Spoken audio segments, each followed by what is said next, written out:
Praise the Lord. இன்றைய பலப்படுத்தும் வார்த்தை சங்கீதம் 37வது அதிகாரம் 23வது வசனம். Psalm chapter 37 verse 23.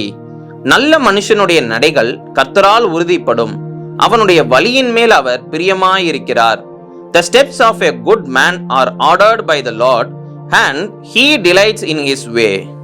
இன்றைக்கு இயேசு உங்களை பார்த்து சொல்லுகிறார், உங்களுடைய வாழ்க்கையில நீங்க செய்கின்ற காரியங்கள், நீங்க ஒவ்வொரு அடிகள் எடுத்து வைக்கின்ற பொழுதும், உங்களுடைய வாழ்க்கையில ஒவ்வொரு விஷயங்கள் நீங்க செய்கின்ற பொழுதும் ஏசப்பா கிட்ட கேட்டு இந்த வேத வசனத்தின்படி கீழ்ப்படிந்து நீங்க செய்கின்ற பொழுது அந்த காரியங்களை ஏசப்பா வாய்க்க பண்ணுவார். அதே சமயம் அவர் நீங்க செய்கின்ற காரியங்கள், நீங்க போகின்ற அந்த பாதையில அவர் பிரியப்படுவேன் என்று அவர் வாக்கு பண்ணுகிறார்.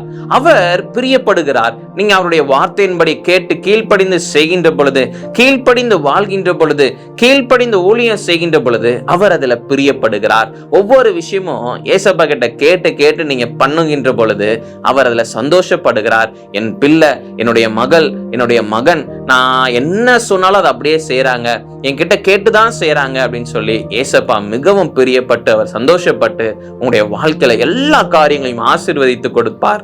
அவர் நிச்சயம் உங்களோட கூட வந்து பெரிய காரியங்களை செய்வார்.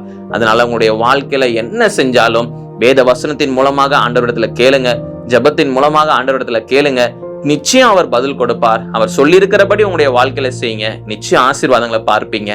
நாம எல்லாரும் ஜெபிக்கலாம். எங்களை நேசிக்கிற நல்ல தகப்பனே ஏசப்பா, அநேக சமயம் ஆண்டவரே ஏசப்பா சொந்த முயற்சியில சொந்த ஒரு காரியத்தை செய்யணும்னு சொல்லி நினைத்து அநேக நேரம் தோற்று போறாங்க. ஆண்டவரே ஏசப்பா, இந்த வேத வசனத்தின்படி நீங்க சொல்லுகிறபடி ஆண்டவரை கீழ்ப்படிந்து வாழ இந்த நாள்ல தங்களை அர்ப்பணிக்கிறாங்கப்பா. நீங்க பிள்ளைங்களுடைய வாழ்க்கையில எல்லா காரியங்களையும் வகிக்க பண்ணுங்க, பிள்ளைங்களோட கூட இருங்க, பிள்ளைங்களை நீங்க நேசிக்கிறீங்க. ஆண்டவரே ஏசப்பா, பிள்ளைங்களை கொண்டு பெரிய காரியங்களை செய்யுங்க. இயேசுவின் மூலம் ஜெபிக்கிறேன் பிதாவே, ஆமென். ஏசப்பா சொல்லுகிறபடி கீழ்ப்படிந்து நீங்க வாழ்கின்ற பொழுது அவர் நீங்க போகின்ற பாதையில அவர் நிச்சயம் உங்களோட கூட இருப்பார். அவர் அதுல பிரியப்படுகிறார். அவர் நிச்சயம் உங்களை ஆசீர்வதிப்பார். அந்த காரியங்களை வாய்க்க பண்ணுவார். ஜெயத்தை காண்பீர்கள். கர்த்தர் உங்களை ஆசீர்வதிப்பாராக. ஆமென்.